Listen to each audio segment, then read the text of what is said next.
A ver, lo primero que vamos a hablar en patología es a qué se le llama proceso patológico. Obviamente el proceso patológico es algo anormal, una alteración. Esta alteración se va a deber a una determinada causa. Cuando decimos causa, surge la palabra etiología, ¿sí? Entonces, no sé si eso lo tienen en el material. En cambio, una cosa es lo que desarrolla a este proceso patológico y otra cosa es cómo se desarrolla el proceso patológico. Si hablamos de cómo se desarrolla, pues eso es la patogenia. El mecanismo bioquímico, el mecanismo molecular, vendría a ser la patogenia. Una vez que se desarrolla con estos mecanismos, ¿qué es lo que sucede en el tejido? ¿Cómo se ve el tejido? Ya no es el mismo, ¿verdad? Esos son las alteraciones estructurales o cambios morfológicos. Y todo cambio morfológico, todo alterado en tu cuerpo, se va a expresar. Y por eso es que la ciencia que estudiamos nosotros, que es la medicina, que ustedes son estudiantes en formación para la medicina, tienen que ver a través de las manifestaciones clínicas del paciente qué es lo que pudo haber pasado en sus tejidos, en sus sistemas, en sus órganos. Entonces, esto llamamos las consecuencias funcionales o manifestaciones clínicas. La célula normalmente no está alterada.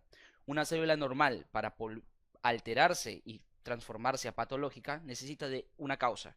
¿Qué era causa, chicos? ¿Qué era causa? Etiología. Ese estímulo le vamos a llamar estímulo nocivo, estímulo lesivo, estímulo dañino. Cuando se estimula a las células con un estímulo lesivo, la célula tiene varias opciones. No todas hacen la patogenia, no todos hacen los mecanismos para generar manifestaciones clínicas o cambios morfológicos. No. Si la célula logra vencer ese problema, esa lesión, decimos que la célula se ha adaptado. ¿Sí? Decimos que la célula se adaptó y ahí no hay problema. La célula ha sobrevivido a este estímulo dañino. Pero si no puede sobrevivir a este estímulo, decimos que hay una lesión celular. El estadio intermedio entre si no te dañaste, si te adaptaste, superaste tu problema o estás dañado por completo como célula, se denomina acumulaciones de daño. Acumulaciones de daño.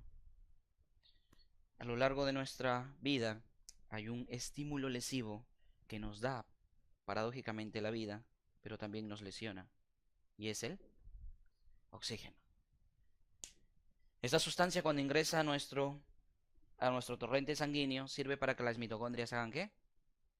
Respiración celular. Esto va a las mitocondrias, ¿verdad? ¿Y las mitocondrias qué hacen con el oxígeno?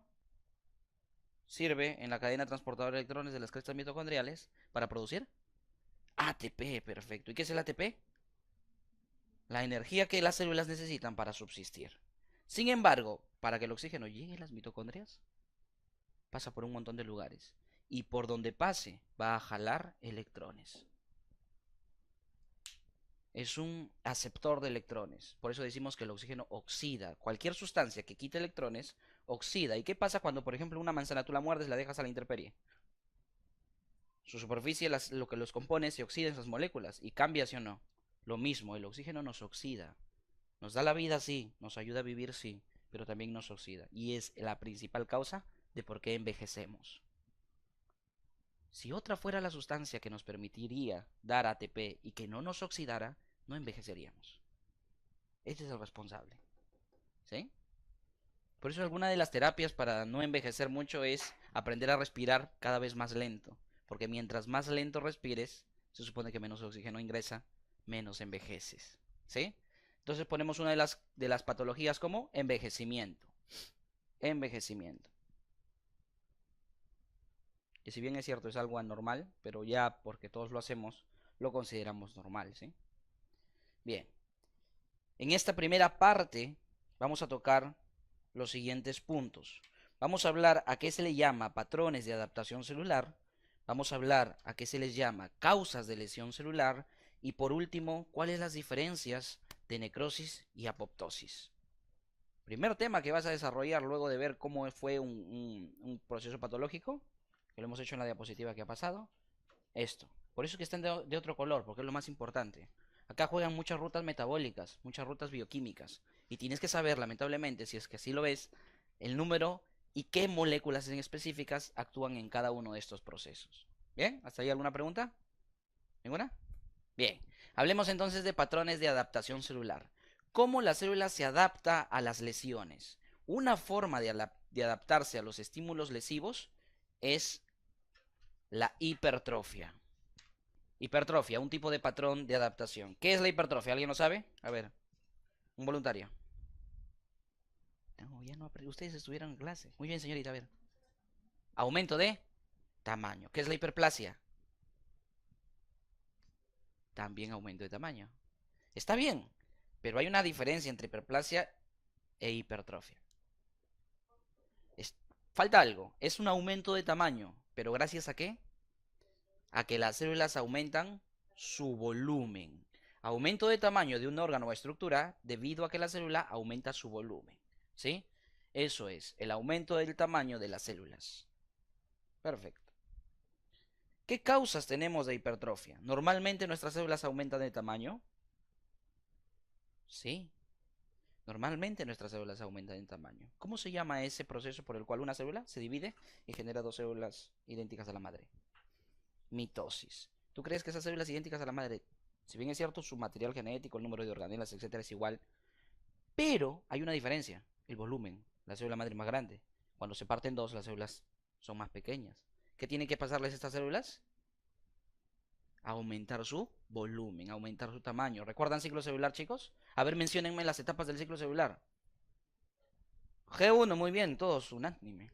Te lo dicen. S, G2. ¿Qué significa G1? ¿Qué significa G2? Crecimiento, ¿verdad? Crecimiento, no es de gap. Gap es brecha. No, es de Grom, crecimiento. ¿Sí? G1, G2. ¿Y cómo crecen las células? ¿Se hipertrofian o no? Yes, I do. ¿Cómo crecen? Porque hay moléculas que vienen y les permiten crecer. Hay sustancias. ¿Y cómo se llaman esas sustancias? Empieza con factores, termina en crecimiento. Perfecto, factores de crecimiento. ¿Cuáles son las causas que me van a llevar a hipertrofia? Aumento de trabajo. Ustedes tienen ahí una imagen que se condice con esto que ha aparecido. Aumento de trabajo. ¿Qué pasa si tú a las células musculares las sometes a trabajo, a ejercicio? Aumentan el número de proteínas, aumentan el número de su volumen, su contenido celular y por ende su tamaño. ¿Sí? Ahí está. Esto es una hipertrofia. No es que esta persona tenga más células musculares en su bíceps del que les habla. Tenemos el mismo número de células musculares, pero él los tiene más grandes a sus células. Bien.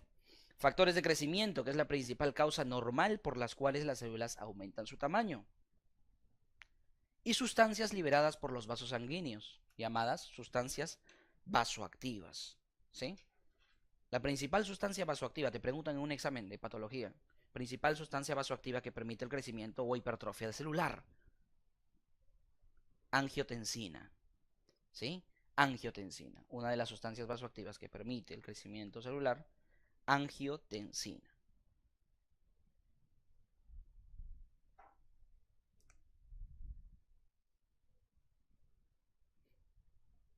¿Cómo se llama la hormona de crecimiento? GH. Ya, esta es la pseudo hormona de crecimiento, ¿sí? No es la verdadera hormona de crecimiento. Esta estimula que se libere el factor de crecimiento insulinoide tipo 1, que es la principal hormona de crecimiento. Factor de crecimiento insulinoide tipo 1. ¿Bien? Entonces, como factores de crecimiento ponemos un ejemplo, este de acá. Como sustancias vasoactivas ponemos un ejemplo, angiotensina. Angiotensina. ¿Sí? ¿Cómo reconoce la célula que está sometida a trabajo? Por sensores. Se llama sensor mecánico. Así se da cuenta la célula que está sometida a trabajo.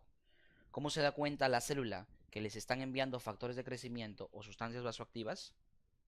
Porque ellas tienen en su membrana lo que denominamos receptor. Muy bien, receptor. ¿Sí? ¿Qué sucede cuando estos sensores mecánicos y estos receptores se acoplan a la molécula que viene? Hay un factor de transcripción, se activan factores de transcripción. Usted, caballero, ¿qué es transcripción? ¿Qué cree para que es transcripción en caso no lo sepa? ¿Sí? Nunca se queden callados. Ustedes van a entrar a... Usted es más próxima que entre a la clínica, creo que el otro año ya entra. ¿Hospital? No. ¿Sí? ¿Ustedes todavía un año más? Bien. Factores de transcripción, ¿qué es? Nunca se queden callados, siempre respondan. ¿Cómo? Copiar. Transcribir, copiar, sí, por ahí va. ¿Copiar qué? El ADN a ARN mensajero. ¿Y con qué finalidad? ¿Qué pasa con el ARN mensajero? Se transforma en proteína o se traduce a proteína.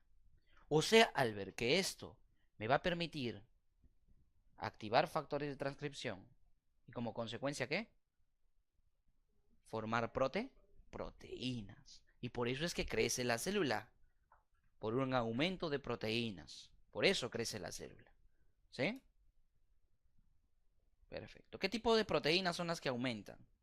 Primero, proteínas contráctiles.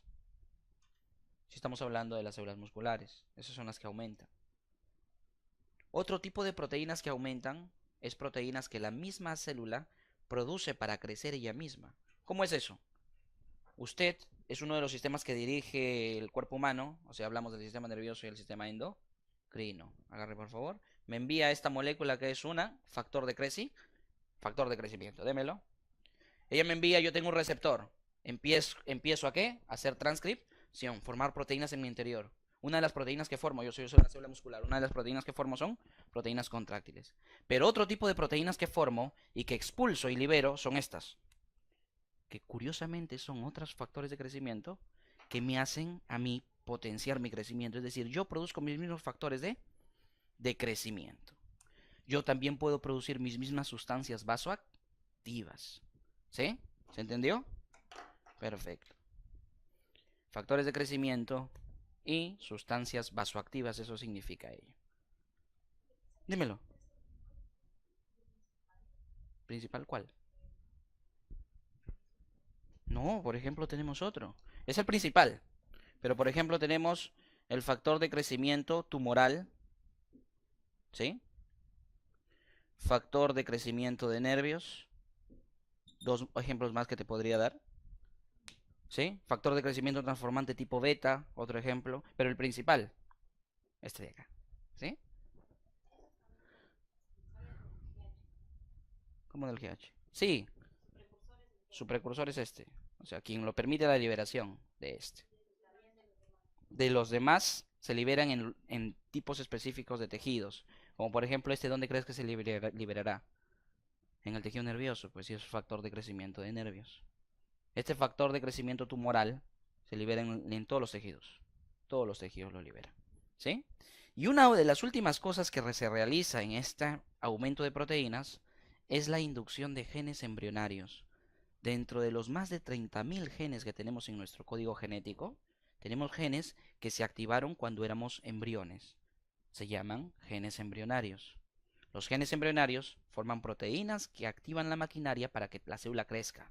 Imagínate la cantidad de crecimiento que has tenido tú como embrión. No sé si recuerdas, yo sí recuerdo. Desde ser más o menos de 1 milímetro a tener un tamaño, yo nací de 52 centímetros. Todo ese crecimiento en 9 meses, los miles y millones de divisiones que hubo. ¿Gracias a quién? A genes embrionarios. Cuando eres adulto, ¿puedes activar genes embrionarios? Sí, y eso se llama inducción de genes embrionarios. Lógicamente no son en mayor cantidad, sino en poca cantidad. ¿Sí? En poca cantidad. ¿Cuándo se necesita aumentar el tamaño de las células? Si no es por ejercicio. A ver, dame un ejemplo. ¿Cuándo se necesita aumentar el tamaño de las células si no es por ejercicio? En la fase de crecimiento, ¿correcto? Cuando tú creces, no solo aumentas número de células, sino también tamaño. Otro ejemplo de aumento de células, o sea, de hipertrofia. ¿Qué pasa si tú dices ya no voy a hacer dieta y empiezas a comer, a comer, a comer, a comer, a comer? ¿Qué sucede? Te empiezas a engordar, ¿verdad? ¿Por qué te engordas? ¿Qué células aumentan de tamaño? Los adipocitos, porque almacenan más lípidos, generan una vacuola o vesícula grande y cada vez más grande y la célula crece. Y entonces tú formas tus rollitos, tus llantitas y todo eso. ¿Eso se da por qué? Por hipertrofia. ¿Sí? Hipertrofia. Bien. Ahora, datos que solo vas a apuntar, como es un curso introductorio y no podemos ahondar en algunos términos, pero sí es necesario que lo lleves para cuando lleves el curso, que lleves ese concepto, es cómo se llama el mecanismo bioquímico. El mecanismo bioquímico que desencadena este sensor es el de aquí. Se llama de las quinasas de inositol 3-fosfato. Ese es el mecanismo bioquímico. Y el otro se llama de las proteínas G. Proteínas G. Quinasas del inositol 3-fosfato. Quinasas del inositol 3-fosfato. Bien.